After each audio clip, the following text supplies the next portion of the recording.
It all started with a simple idea.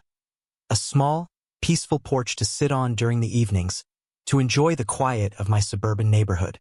A place where I could sip my coffee in the morning sun, or unwind after a long workday, watching the world go by. It seemed harmless enough, but the HOA had other ideas. I had been living in this community for several years, and for the most part, I enjoyed the calm and order it offered. The neat rows of houses, trimmed lawns, and well-maintained streets gave the neighborhood an almost picture-perfect look. But that perfection came with a price, the HOA. They were always quick to issue fines for anything they deemed out of line.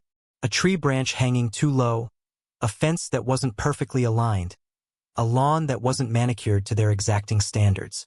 I had learned to play by their rules mostly, but this time was different. This time I wanted something for myself. A simple porch. I didn't need anything extravagant, just a small structure that blended in with the rest of the neighborhood. A little bit of extra space outside, where I could sit and relax. The process was simple enough, or so I thought. I submitted the plans to the HOA, a standard request form with a few diagrams of my proposed porch. I imagined it would be approved with little fuss. But when the response came, it wasn't what I expected. I was told that the porch didn't meet the HOA's aesthetic standards, that it would disrupt the uniformity of the neighborhood, and that I had to remove the plans. I was stunned. It was just a porch. I had seen other homes with similar structures, nothing outrageous. Why was mine any different? I felt my frustration growing. But this wasn't just about a porch anymore. It was about standing up for my rights. I wasn't going to let a group of faceless bureaucrats tell me what I could and couldn't do with my property. That's when I made the decision. If the HOA didn't want me to have a porch, I would build something they couldn't ignore. Something bigger. Something that would make them regret trying to stop me. And that's how the idea of an outdoor theater was born. I didn't just want a place to sit. I wanted a place to create. A grand, open-air space that would stand as a testament to my defiance. I wasn't going to ask for permission this time. I was going to do it my way. The idea came to me suddenly, but it felt right. Why settle for a simple porch when I could have something spectacular? A full-scale outdoor theater, complete with stadium seating, a giant screen, and even a sound system. It was going to be a project that would demand attention, and most importantly, it would be something I could call my own. As I stood in my backyard, sketching out the plans, I couldn't help but smile. I could already imagine the neighbors' reactions, the shock, the awe. I didn't care about the HOA anymore. This wasn't just about rebellion. It was about creating something incredible, something that would change the whole neighborhood's perspective. But the first step was to gather materials. I had a few contacts who could help, and I started making calls. Lumber, seating, projectors. It was all going to cost a pretty penny. But I didn't care. I had a vision, and I was determined to see it through. The next few days were a blur of activity. I started clearing out the space, measuring everything twice, and preparing for the construction. I knew it wouldn't be easy, but I was ready. This was my statement, and nothing was going to stop me.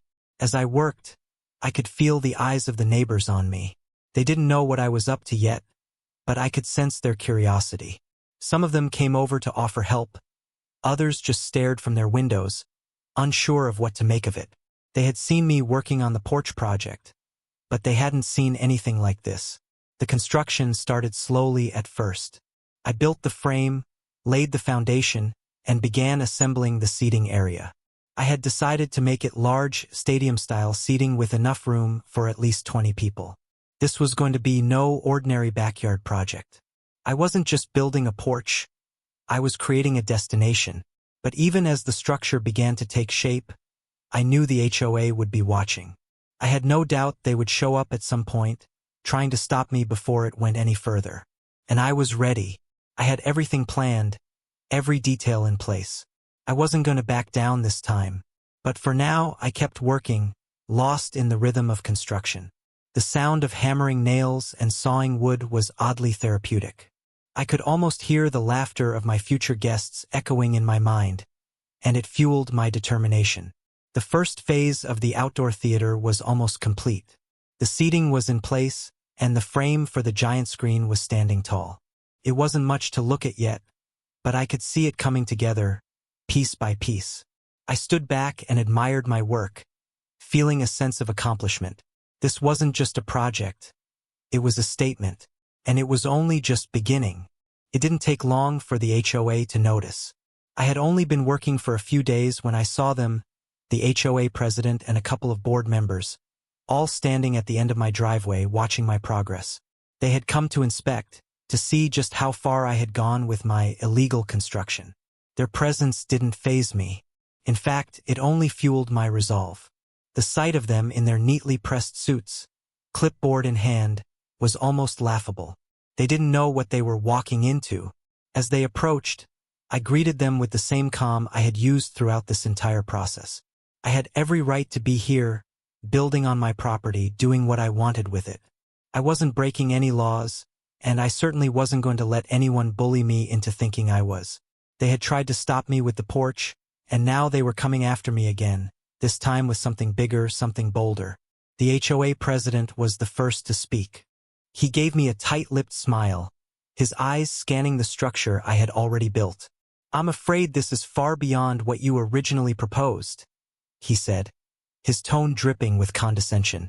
"This structure doesn't comply with our community standards. You need to tear it down immediately." I listened, and then I laughed.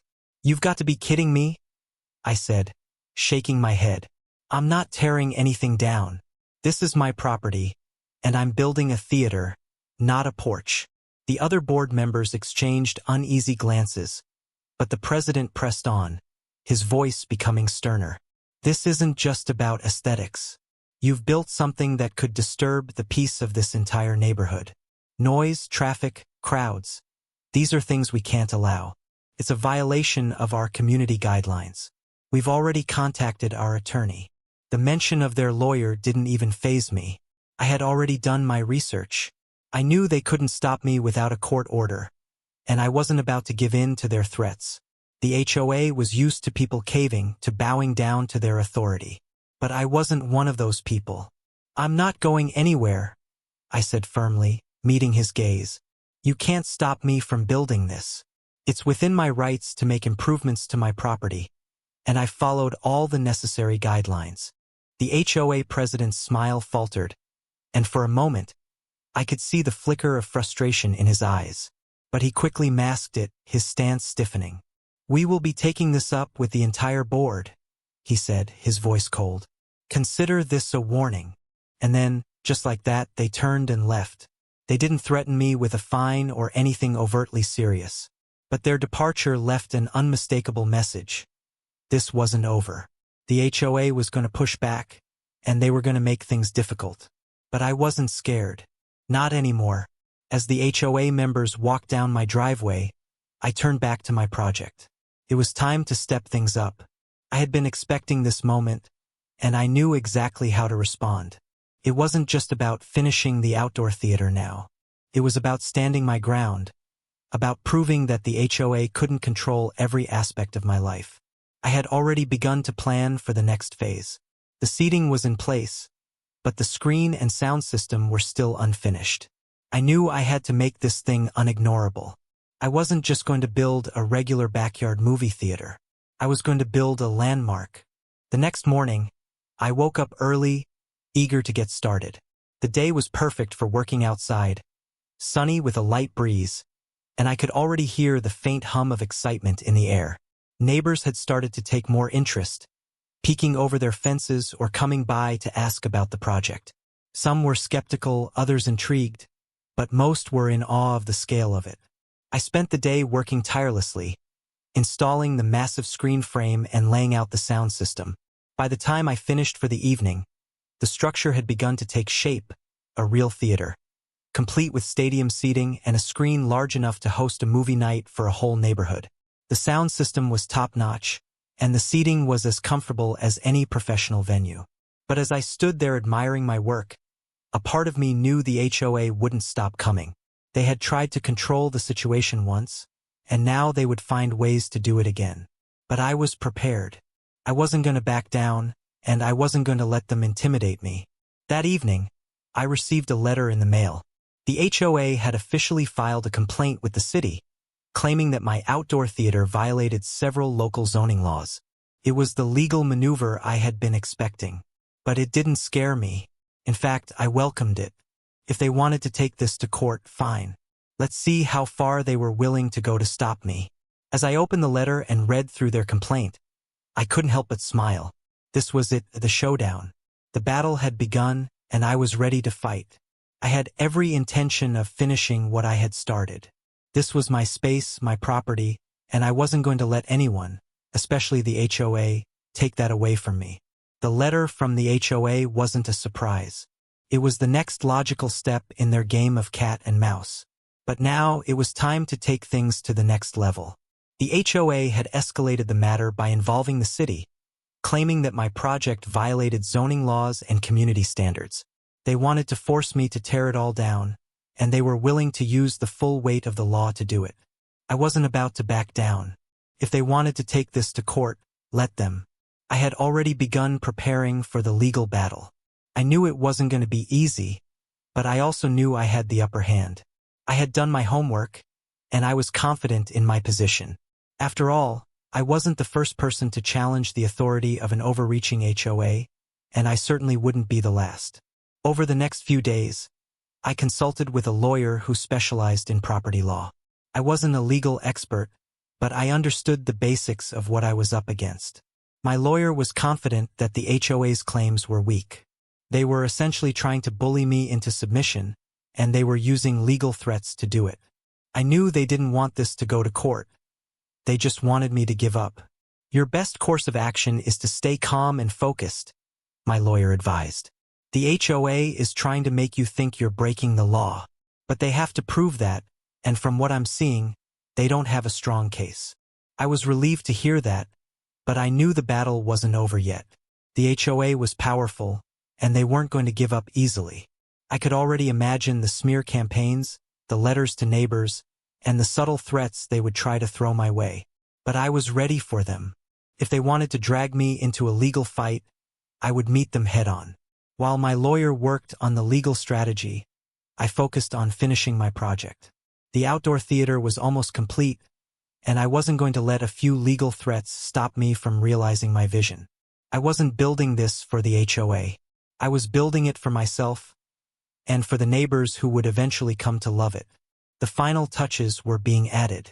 The screen was in place, the sound system was wired up, and the seating was arranged in neat rows, each one with a perfect view of the giant screen.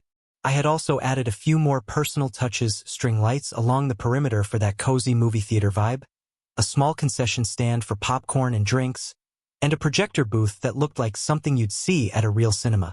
When the project was finally finished, I stood back and took in the full scale of it. It was far more than just a porch. It was a destination. A place where people could gather, relax, and enjoy an experience that wasn't available anywhere else in the neighborhood. I could already picture the summer movie nights, the neighborhood kids coming over to watch their favorite films, and the casual barbecues that would turn into spontaneous outdoor movie marathons.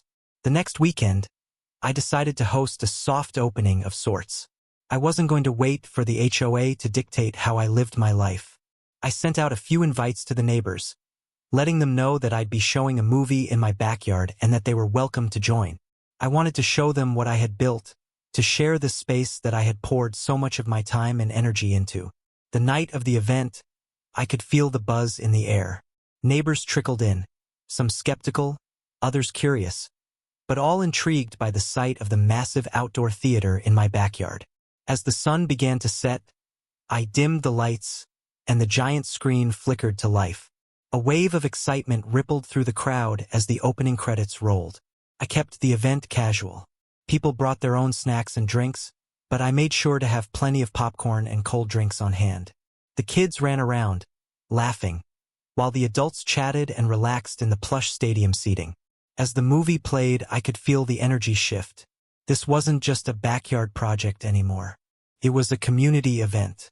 And as the night wore on, I saw how much the neighbors were enjoying it. They weren't concerned about whether it complied with HOA regulations. They were just enjoying themselves, and I was proud to have created something that brought everyone together. But even as the movie played on and the laughter echoed through the air, I knew the HOA wouldn't let this go easily. They had already made it clear that they weren't happy with my project. And when I received another letter the following week, warning me about the legal consequences of continuing to host events on my property, I wasn't surprised. The HOA had tried to shut me down before, and now they were going to try again. But this time, things were different. This wasn't just about me anymore. It was about the community that had come together around this outdoor theater, and I wasn't going to let the HOA take that away. I wasn't just going to fight for myself. I was fighting for every homeowner who had ever been bullied by the HOA, for every neighbor who had ever been told they couldn't improve their property the way they saw fit. The HOA had underestimated me. They thought they could break me with a few legal threats, but they didn't know who they were dealing with. The real battle was just beginning. The days following the HOA's latest letter were tense. The idea of going to court over a backyard theater seemed surreal, but the HOA wasn't backing down. I had already made my decision, though. I wasn't going to let them control my life any longer. This was more than just a porch or a backyard project. It was about standing up for my rights, my vision, and my community. The lawyer I'd hired had been preparing the case for weeks. He was confident in our position, but he kept reminding me that we were dealing with an organization that was used to getting what it wanted. The HOA had deep pockets, and they weren't afraid to use them to intimidate people. But that was exactly why I couldn't back down. If they won this case, it wouldn't just be a victory for them.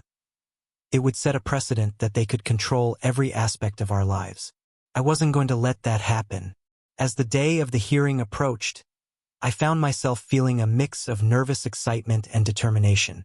The thought of facing off against the HOA in a courtroom, of fighting for my right to enjoy my own property, was daunting.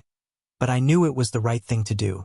The neighbors had rallied behind me, offering support in any way they could. Some had even written letters of endorsement, praising the outdoor theater and the sense of community it had brought to the neighborhood. It felt like the whole neighborhood was on my side. When the day of the hearing finally arrived, I walked into the courthouse with a sense of purpose. My lawyer was by my side, offering reassurances, but I knew this battle wasn't going to be easy. The HOA's lawyer, a slick, confident man, was already waiting at the front of the courtroom when we arrived. He gave me a smug look, as if he already knew how this was going to play out.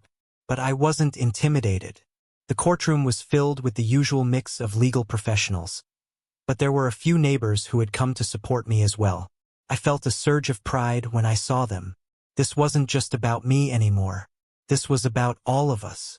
As the case began, the HOA's lawyer was the first to speak. He argued that my outdoor theater violated the community's zoning laws, that it was an eyesore, and that it disrupted the peaceful and uniform nature of the neighborhood. He painted a picture of loud crowds, disruptive noise, and constant traffic, claiming that I had essentially transformed my backyard into a commercial venue. But as he spoke, I couldn't help but notice the lack of concrete evidence. There were no complaints from the neighbors, no actual proof that the theater was causing any of the problems he was describing. It was all hypothetical, and that's where my lawyer stepped in. He called the HOA's claims into question, pointing out the lack of any substantial evidence to back up their accusations. He argued that the theater was a private use of my property, that it didn't violate any actual laws, and that the HOA had overstepped their authority by trying to control something that was well within my rights to build. When it was my turn to speak, I took a deep breath and stood up, addressing the judge. I wasn't a lawyer, but I knew my own story better than anyone. I explained how I had simply wanted to build a small porch, how the HOA had rejected it without reasonable justification, and how I had decided to take matters into my own hands. I talked about how the theater had brought the neighborhood together, how people were enjoying the space, and how it had become a source of pride for the community. I could see the judge listening closely, weighing my words. The HOA's lawyer had tried to paint me as a troublemaker, but all I had done was try to improve my home. I wasn't asking for anything unreasonable. I was simply asking to be left alone to enjoy my property as I saw fit. The tension in the courtroom was palpable as the judge called for a short recess. I sat down with my lawyer, feeling a mixture of nerves and hope. The case had been presented, and now it was up to the judge to make a decision. During the break, I overheard a few whispered conversations. The HOA's lawyer was speaking to the president of the HOA in hushed tones, likely discussing their next move. But I wasn't concerned. We had laid out our case clearly, and I knew we had the facts on our side. When the court reconvened, the judge gave us his ruling. He acknowledged that the HOA had a duty to maintain the aesthetic standards of the community, but he also emphasized that homeowners had the right to enjoy their properties within the bounds of the law. The judge ruled in my favor, stating that the HOA had not provided enough evidence to justify their demands. My outdoor theater was here to stay. The moment the ruling was made, I felt a wave of relief wash over me. I had won. It wasn't just a victory for me. It was a victory for everyone who had ever felt oppressed by the HOA's overreach. The neighbors had been right behind me, and now they could finally see that standing up for your rights paid off. As I left the courtroom, I couldn't help but smile. The HOA had underestimated me, thinking they could bully me into submission. But I had fought back and I had won. The outdoor theater was mine, and nothing was going to take it away from me. The court ruling had been a watershed moment. The judge had sided with me, and I had won the legal battle. The HOA was forced to accept the reality that I was within my rights to build the outdoor theater. But while I was celebrating my victory, I knew that the HOA wouldn't simply walk away quietly. They had already tried everything they could to stop me, and now that they had lost, their desperation was palpable. The first few days after the ruling were full of relief and excitement. The neighborhood felt different, lighter even. My neighbors, who had previously watched from the sidelines, began to gather more frequently around my outdoor theater. The summer movie nights became a staple. People brought their kids, their lawn chairs, and even their pets. The community had truly embraced the space I had created. There were cookouts and movie marathons, and everyone seemed to agree. The theater had brought the neighborhood together in a way nothing else had. But despite the celebrations, I knew the HOA wouldn't just let things go. Sure enough, 2 weeks after the court decision, I received another letter from them. This time, they weren't seeking to tear down the theater or to block my use of the property. No, they had found another way to make life difficult for me. The letter was filled with bureaucratic jargon, a request for me to remedy certain issues with the structure. They claimed that the theater still violated community guidelines, pointing out things like the height of the seating, the proximity to the property line, and other vague points that were meant to make me feel like I was in the wrong again. It was clear they were trying to chip away at my confidence, to make me feel like my victory had been a fluke. I wasn't going to let that happen. I had already won the big battle, and I wasn't about to get caught up in petty legal games. The HOA was trying to find another way to undermine me, to make me feel like I couldn't truly enjoy what I had built. But I wasn't backing down. Not now, not ever. I took the letter straight to my lawyer, who had already expected this. "This is just another tactic," he said, reading through the letter. "They're trying to wear you down, but they've already lost. You've won this fight." That was exactly what I needed to hear. I wasn't going to get bogged down by their tactics. I had already made it clear that I wasn't afraid of them. And now I had the entire neighborhood on my side. I wasn't going to let the HOA dictate my life any longer. With my lawyer's advice, I decided to ignore their latest demands. I didn't need to remedy anything because I had already done everything by the book. The court had ruled in my favor, and no letter, no matter how well worded, was going to change that. So I did what I had been doing all along. I focused on my outdoor theater, the community, and the joy it brought to everyone who came to enjoy it. We continued to host movie nights, neighborhood parties, and even outdoor concerts. The theater had become a symbol of defiance, a reminder that no one, not even the HOA, could take away our right to enjoy our homes. One evening, as the sun set behind the outdoor theater, I looked around at the smiling faces of my neighbors, kids running through the grass, adults chatting and laughing under the string lights.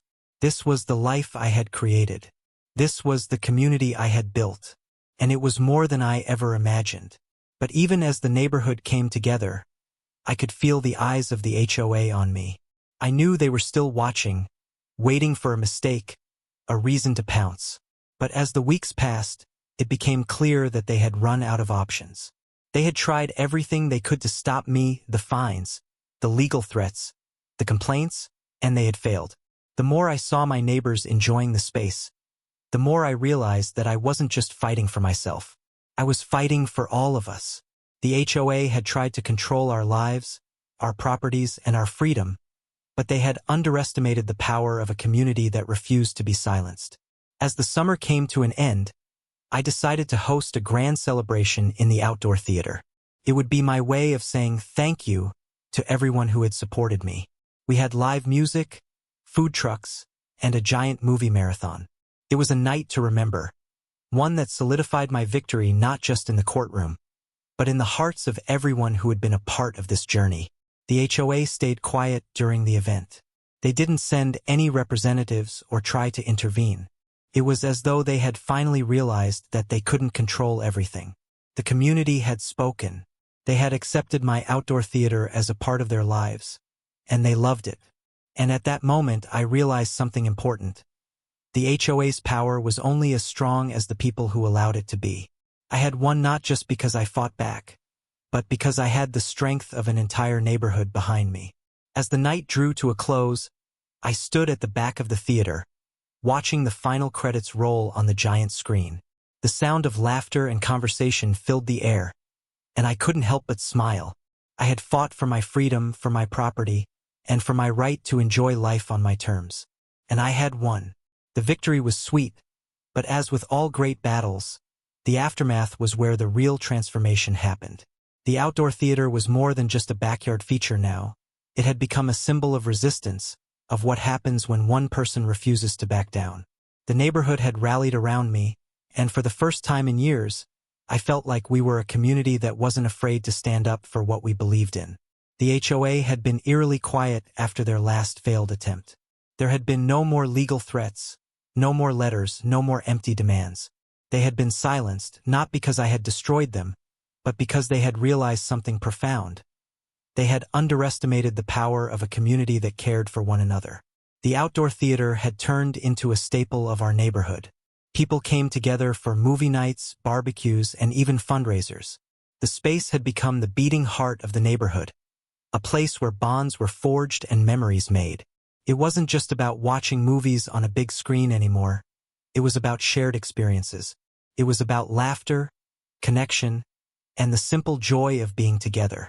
Neighbors who had once kept to themselves started chatting with each other, greeting one another with smiles and friendly waves. The kids, once confined to their backyards, played together in the open space, running around and playing games. The whole atmosphere of the neighborhood had shifted.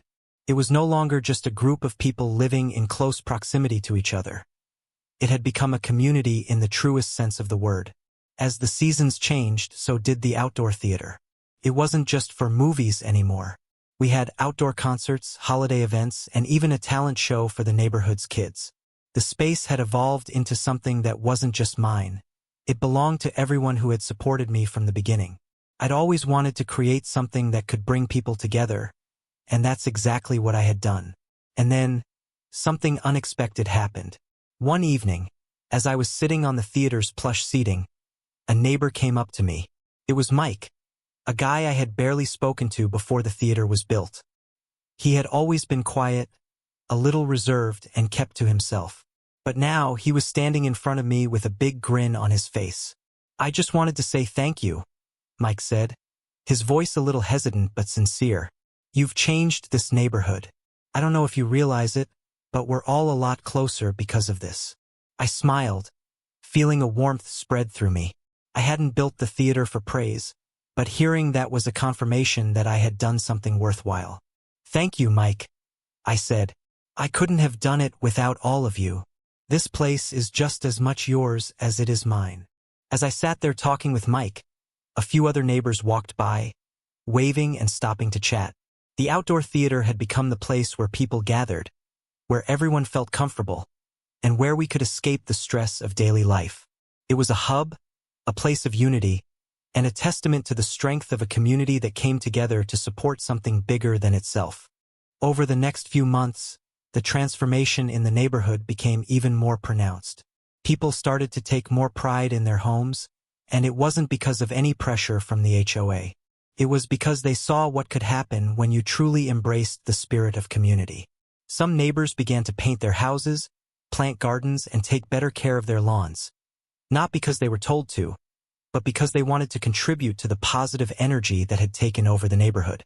The HOA, on the other hand, remained silent. They had tried to control us, to impose their will, but they had failed. Their power had been broken not by a court ruling or legal threats, but by something far more powerful: the collective will of a community united by a shared vision. We had found our strength in each other, and that was something the HOA could never take away.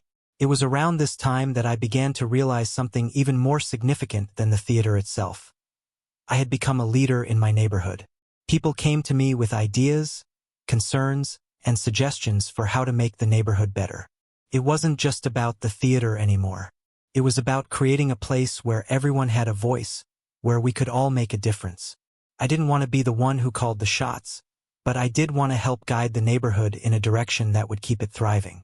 I started organizing regular neighborhood meetings, where we could discuss anything from home improvement ideas to community events. The meetings were informal but effective. People had a chance to express their thoughts, and we worked together to make decisions that benefited everyone.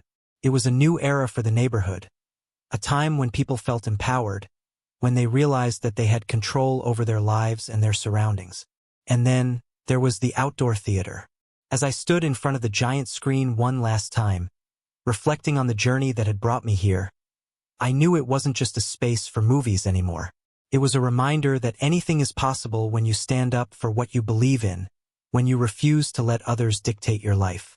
The HOA may have tried to stop me. They may have tried to tear down my dreams and my vision, but they couldn't touch what I had built.